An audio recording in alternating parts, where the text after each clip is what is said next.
Hello అండి, welcome to our channel. ఈరోజు వీడియోలో వచ్చేసి జింజర్ క్యాండీ అండి. ఇవి చాలా బాగుంటుంది, అలాగే హెల్త్ పరంగా చాలా యూజెస్ అయితే ఉన్నాయండి. సో ఎక్కడ స్కిప్ చేయకుండా చూడండి. ఇది రోజు ఒకటి తింటే దీనివల్ల మనకి చాలా రకాలైన హెల్త్ బెనిఫిట్స్ అయితే ఉంటాయండి. వీడియో ఎక్కడ స్కిప్ చేయకుండా చూడండి. మనకి చాలా హెల్దీ అయిన రెసిపీ అన్నమాట. సో ఫస్ట్ మనకి దీనికి అల్లం కావాలండి. అల్లం అనేది నేను 100 గ్రామ్స్ తీసుకున్నాను. దాన్ని బాగా మనం వాష్ చేసేసుకొని ఒక 2-3 టైమ్స్ ఇలాగా పీల్ తీసేసుకోవాలి. పైన తొక్క ఉంటుంది కదా, పీలర్తో మొత్తం ఇలాగా పీల్ తీసేసుకొని నెక్స్ట్ మళ్ళీ ఒకసారి వాష్ చేసుకొని ఆ తర్వాత దీన్ని ఇలాగా సన్నగా మనమైతే ముక్కలుగా కట్ చేసుకోవాలండి. ఎక్కడైనా పుచ్చులాగా లేదు అంటే మట్టి ఉన్నా కానీ అది రాకుండా చూసుకోండి. ఎందుకు అంటే క్యాండీస్లో మళ్ళీ ఇసుకగా తగులుతుంటుంది. సో నెక్స్ట్ దీన్ని కట్ చేసేసుకున్న తర్వాత ఒక మిక్సీ జార్లోకి అయితే తీసేసుకొని బాగా మిక్సీ పట్టుకోవాలండి. మెత్తగా రావాలి. మీకు రావట్లేదు, మెదగట్లేదు అంటే కాస్త ఒక 2-3 స్పూన్స్ వాటర్ అయితే వేసుకోవచ్చు.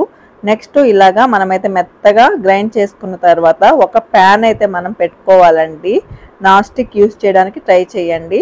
నెక్స్ట్ దీంట్లో మనం గ్రైండ్ చేసుకున్న అల్లం పేస్ట్ ఉంటుంది కదా, అల్లం పేస్ట్ను కూడా మనము దీంట్లో ఇలాగ వేసేసుకొని కొంచెం ఒక పచ్చి వాసన వెళ్ళేదాకా అయితే ఫ్రై చేసుకోవాలండి.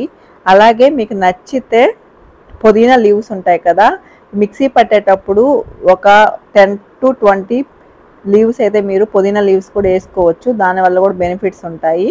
నెక్స్ట్ బెల్లం పౌడర్ అయితే తీసుకోవాలండి. బెల్లం పౌడర్ ఎలాగా అంటే మనం 100 గ్రామ్స్ జింజర్ తీసుకుంటే 400 గ్రామ్స్ మనము బెల్లం పౌడర్ అనేది మనం తీసుకోవాలి.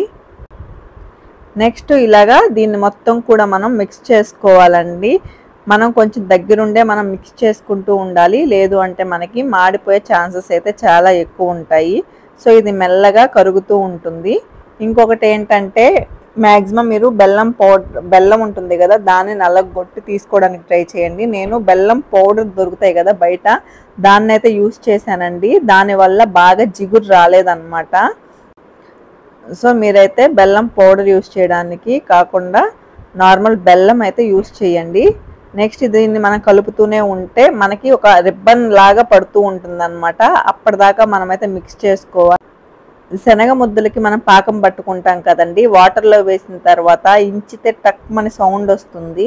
అలా నచ్చితే మీకు గట్టిగా తినడానికి నచ్చితే అలా చేసుకోవచ్చు. లేదు మాకు కొంచెం మెత్తగా కావాలి అంటే మనకి ముదురు పాకం అంటారు కదండి, ఆ ముదురు పాకం వచ్చేదాకా మనమైతే ఇలాగా బాగా మిక్స్ చేసుకుంటూ ఉండాలి. ఇది రోజు ఒకటి కానీ మనం తింటూ ఉంటే అజీర్తి ఉన్నా కానీ అలాగే వామిటింగ్ సెన్సేషన్ ఉన్నా కానీ తగ్గుతుందండి. అల్లం అందరికీ తెలిసిందే కదా, వెయిట్ లాస్కి చాలా యూజ్ అవుతుందని. మనం ఫుడ్ తిన్న తర్వాత రోజు ఒకటి తింటే మనం బరువు కూడా పెరగమండి. సో దానికి కూడా మనకి చాలా బాగా హెల్ప్ అవుతుంది. అలాగే యాంటీ బ్యాక్టీరియల్ ప్రాపర్టీస్ కూడా చాలా ఎక్కువ ఉంటాయండి. వీటిని కూడా చాలా విధాలుగా చేస్తూ ఉంటారు. అందులో ఇదొక రెసిపీ అన్నమాట. నిదానంగా మిగతా కూడా నేను ఒక్కొక్కటిగా పోస్ట్ చేస్తానండి. సో ఇది ఎక్కువ మనకి మెయిన్గా యూజ్ అయ్యేది కోల్డ్ కాఫ్ కండి. అలాంటివి ఉంటే చాలా బాగా యూజ్ అవుతుంది అనమాట న్యాచురల్గా. సో ఫస్ట్ తర్వాత మనకి పాకం కరెక్ట్గా వచ్చింది అన్న తర్వాత 1/2 టీ స్పూన్ పసుపు, అలాగే 1/2 టీ స్పూన్ ఉప్పు, 1/2 టీ స్పూన్ మిరియాల పొడి, అలాగే 1/2 టీ స్పూన్ బటర్ కానీ నెయ్యి కానీ వేసుకొని మనం బాగా మిక్స్ చేసేసుకోవాలండి. మాకైతే గట్టిగా ఉంటే ఇష్టం అండి.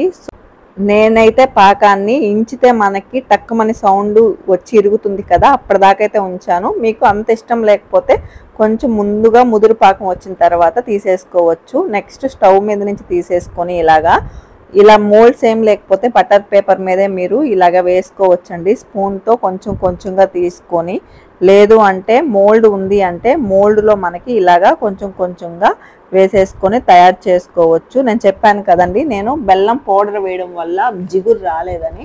సో ఇలాగ అయిపోయింది అనమాట. బెల్లం వేస్తే మనకి కొంచెం జిగురు వచ్చి వాటరీగా ఉంటుంది. అప్పుడు మనకి క్యాండీస్ అనేవి చాలా పర్ఫెక్ట్గా వస్తాయి అన్నమాట.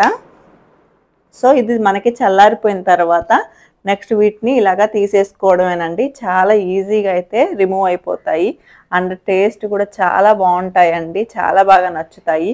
ఖచ్చితంగా చేస్తే పిల్లలకి మాత్రం అలవాటు చేయండి. ఇది చాలా మంచిది. ఎందుకు అంటే పిల్లలు ఖచ్చితంగా జంక్ ఫుడ్ అలాంటివి తింటూ ఉంటారు కదా. అలాంటప్పుడు వాళ్ళకి డైజెషన్ ప్రాబ్లం లాంటివి ఏమీ రాకుండా వాళ్ళకి బాగుంటుంది. అండ్ కోల్డ్ కాఫ్ వచ్చినప్పుడు కూడా ఖచ్చితంగా ఇవి పెడితే చాలా బాగా తగ్గుతుందండి. సో వీటినైతే మనం 6 మంత్స్ వరకు స్టోర్ చేసుకోవచ్చు. ఇలాగ ఒక గాజు సీసాలో ఎయిర్ టైట్ డబ్బాలో వేసుకుంటే 6 మంత్స్ ఉంటాయండి. ఫ్రిడ్జ్‌లో ఏం కూడా అవసరం ఉండదు మనకి. చూసారు కదా! చాలా చక్కగా ఈజీగా ఇంట్లోనే ఈ క్యాండీస్ అనేవి ప్రిపేర్ చేసేసుకోవచ్చండి. మీరు ట్రై చేసి ఎలా వచ్చిందో నాకైతే ఖచ్చితంగా చెప్పండి. అండ్ ఈ వీడియో నచ్చితే లైక్ చేయడం, షేర్ చేయడం అండ్ సబ్స్క్రైబ్ చేసుకోవడం కూడా మర్చిపోవద్దు. Thank you for watching.